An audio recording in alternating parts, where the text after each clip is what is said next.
Welcome back to watch the Bookerman and to AEW Revolution 2023 in TEW 2020. This is the first video on the channel in a little while, I know, and it wasn't really a planned break that I took. It was just the last episode of the Impact Wrestling series that I recorded. At the end, I kind of explained my feelings that I wasn't that impressed with what I was doing. I wasn't feeling as though what I was booking was my best stuff, and what started as maybe just taking a week off became 2 and then turned into like a couple of months. So that series is on hold at the moment. I do think I'm quite confident that it will come back eventually, but for now this is just a one-off with AEW Revolution 2023 coming up very, very soon. Here's the card on the screen from Wikipedia, and I'm just basically putting together what I think may happen or could happen, should happen. It's not really a straightforward prediction, and it's not straightforward fantasy booking. It's a little bit of a mixture of the two, and we'll see how it comes out in the game using the Real World Chronicles mod of March 2023. And we begin with a decent pre-show match. Mark Briscoe and the Lucha Brothers defeating Daivari and the Varsity athletes. Mark Briscoe, I would be very, very surprised if he doesn't pick up the pin tonight, and it's a decent match that will likely get the crowd up because all of these guys, or particularly Mark Briscoe and the Lucha Bros, are very, very entertaining. We then go into a video package for Revolution 2023, and I've just rated it on some of the top guys in the company. I tend to find that video packages more often than not lose heat to your storyline, so I didn't put any people who are wrestling each other in it. I just put Bryan from the main storyline and a few of the other top guys in there. And I actually have opened with the Iron Man match. I partially expect that to happen, not 100%, it's a 50-50 toss-up for me. What I'd personally prefer is to start with the Iron Man match, because I know that if that's the first match on the card, I'm likely to sit through it. When it's potentially 3 hours into already a very, very packed pay-per-view, it might be a case of me skipping through it and more or less just watching maybe the last 10 minutes. So that's obviously not what we want. So we're going to start with the World Championship match. It does feel a little bit wrong to start with your world title match, but I've gone for a draw in this one, and the idea being that the finish is that Bryan has MJF where he wants him. It might be the last 30 seconds, perhaps the last minute, and it's about whether MJF has the heart to hold on. Of course, that's kind of been the question mark over his title reign. He's used all the different shortcuts that he possibly can, but tonight, despite not defeating Bryan Danielson, he does hold on, and when that 60-minute time limit elapses, we are stuck at 4 falls each according to the game. Whatever it is, we see a fantastic performance from Bryan Danielson, who carries the match, which isn't surprising. Of course, he's very much one of the best wrestlers in the world, and I really like this note. Bryan Danielson made MJF look particularly strong, and the match gets the crowd hotter to kick off the show. Bryan Danielson kindly used his superior skill to make MJF look particularly strong. Of course, that must be an attribute that Bryan has in there, which is fair enough. He's giving performer or something. It's good to see that the match improves because of what Bryan Danielson was willing to do. MJF, saved by the bell, retains his championship, holding on into the submission. So after the match, he is not in a celebratory mood. He is in severe pain, but what matters is that he has escaped with the championship, and that's playing into this reign of terror thing. There might be a little bit of discontent that the World Heavyweight Championship match has ended in a draw, but it's all about getting that heat on MJF. I think this is something that could well happen, although I do think that with it being AEW, Tony Khan does like to have decisive finishes, even if it's got some cheating involved. He does prefer to have a winner rather than going to a draw or having DQs, countouts, etc. So I don't think this is likely, but that's just the idea that I had for this match as we go then into the second match. And I think after a slow sort of storytelling match that you have, obviously you've got to stagger things in an Iron Man match for it to remain captivating for 60 minutes and for the guys to not just lose all this stamina completely.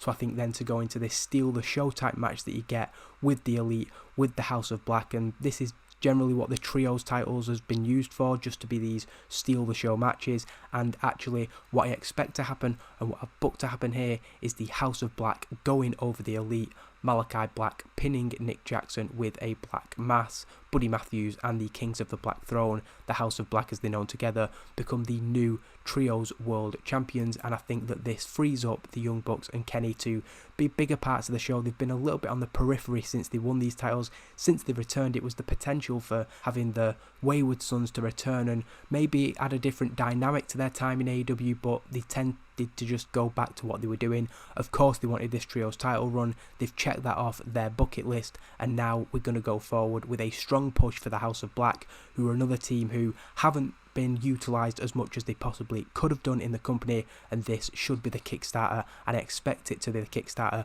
of a big push for them. We then see Renee outside of Chris Jericho's locker room looking to get a word with the man who will be going it alone tonight against Ricky Starks. However, coming out of the locker room and not expecting there to be a camera in his face, we see Action Andretti, the guy who beat Chris Jericho a few months ago and has been aligned with Ricky Starks. Renee's kind of asking him what he's doing there. Of course, this is going to arouse suspicion. He denies it. He was going in there to warn Chris Jericho that if he has anything up his sleeve, then Action Andretti will be ensuring that he can neutralise whatever Jericho has in mind. And this is sort of playing with the idea that's been out there that a lot of people expect Action Andretti to turn heel and join the Jericho Appreciation Society. So we're just kind of getting ahead of the narrative here. We then get a video package for the long storyline between Christian Cage and Jungle Boy, a very personal rivalry, one that was put on hold with Christian's injury, and they brought it back in the last few weeks, and this is a final burial match, and I think it's fairly obvious where this one is going to go. It's an okay match, and it does get the crowd buzzing, but only described as decent in the game as Jack Perry defeats Christian Cage. My expectation here is that he'll have him at the side of the grave or whatever the little ditch that they dig is, and then hit a concerto before rolling Christian Cage into the grave and burying him, of course. Jack Perry then having his real making moment, the Jungle Boy to Jungle Man thing that they've kind of done on a few occasions, but this absolutely drawing a line under his feud with Christian Cage. And if he is going to win tonight, this has to be the moment where they kickstart something with him. He's been tied up with Christian Cage for a long time, but there's a lot of potential with where they can go next. And if I was booking this as a long-term save, there is an angle or a direction that I would go. We're probably not going to see that though, so I'll not go too far into that. We then get a segment in the back where Ricky Starks is being followed by the cameras as he finds Action Andretti, and he's kind of annoyed about what we saw him coming out of Chris Jericho's locker room. What was he doing in there? Andretti's again denying it. He had nothing to do with Chris Jericho. He's not going to join the Jericho Appreciation Society. Ricky Starks is a little bit understandably furious and perhaps hits a little bit of a low blow, warning him that if he gets involved in tonight's match, he's going to send him back to dark. A little bit of an unwarranted jibe in Action Andretti's opinion, but Ricky Starks, again, you can see why both people would be unhappy with each other here, but again, just laying a little bit more groundwork for that match between Ricky Starks and Chris Jericho. We then get a wrap from the Acclaimed about the three other teams in the World Tag Team Championships match as we go into that, and it is the Guns retaining the championships when Austin Gunn, I think it is, rolls up Danhausen. It's going to be a chaotic match, but I feel like Danhausen and Orange have been put in that match partially to continue whatever storyline they've got going on with their best friends, but also I think so that Danhausen can take the fall. Jarrett and Lethal have surprised me.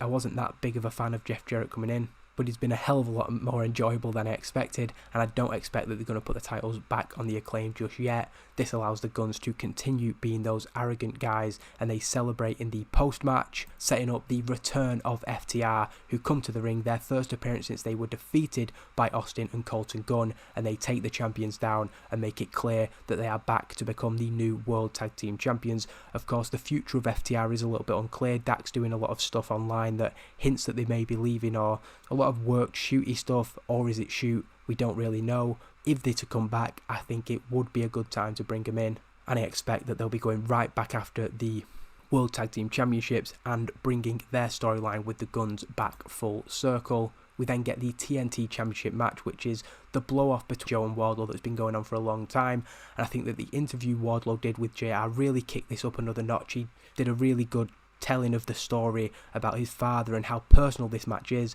and for me, with Wardlow having lost quite a bit of momentum within the last year, this is the time to put the TNT title back on him, make that belt synonymous with Wardlow again, and I think that's what he's going to do, running through decisively Samoa Joe, pinning him with a powerbomb, and after the match, as Wardlow stands tall, we'll have Powerhouse Hobbs coming out with his gold ring, and on Dynamite this Wednesday, Wardlow will make his first defense of the championship against the winner of the Face of the Revolution ladder match from the previous week's Dynamite, into Chris Jericho versus Ricky Starks. And this is something I don't really want to happen, but I've put this in because it's what I expect to happen. I expect that Action Andretti is going to get involved and turn on Ricky Starks. We originally had the stipulation being everyone barred from ringside, then it changed to JAS barred from ringside, and that seemingly sort of give it away a little. Maybe it's a bit of double bluffing going on there, but I do expect that Action Andretti will cause the interference. Ricky Starks will lose to Chris Jericho, and as much as people want to see this storyline end,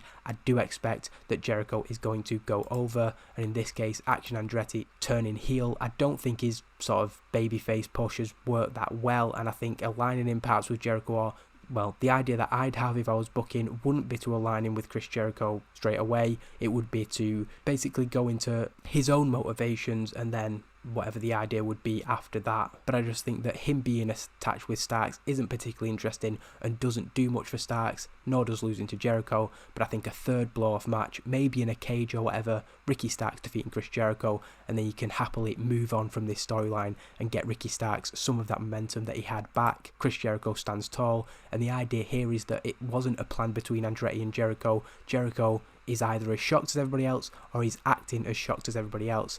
Either way, it's not a case of them hugging and standing tall and him being the newest member of the JAS. That'll be something that we'd follow up in the weeks and months afterwards. We then get a promo with the TNT champion, the TBS champion, Jade Cargill. She speaks with Tony Schiavone and issues an open challenge for Dynamite. It was quite strange her not being on the card. She's usually defended her titles on these pay-per-views. I can see why, obviously, with the Iron Man match and that, but Jade Cargill says that she'll face anybody basically this week on Dynamite, and that's just making up for the fact that she wasn't actually on the card.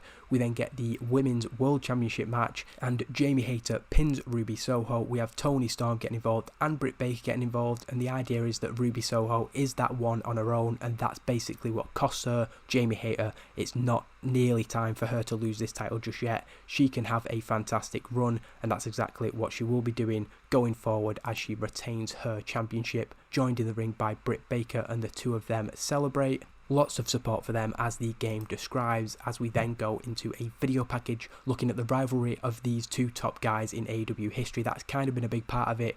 They've been the guys who have stood over everybody else. They finally went one-on-one. We know what happened with Adam Page getting that scary concussion. We then had the storyline continue. Moxley since beat Page. Page has since beat Moxley, albeit in the other order that I said, and this is the final showdown, and I think that this storyline has enough heat and this match is going to be good enough to be worthy of making up for the fact that the World Championship match, the Iron Man match, started the show, and I think this, a bloody brutal brawl between the two men, would be a fantastic main event for AEW Revolution. It only gets a 71, a real match between these two. Obviously you can't equate it to numbers, but it's going to be higher up there than that, and it's only 15 minutes because of Jon Moxley's stamina.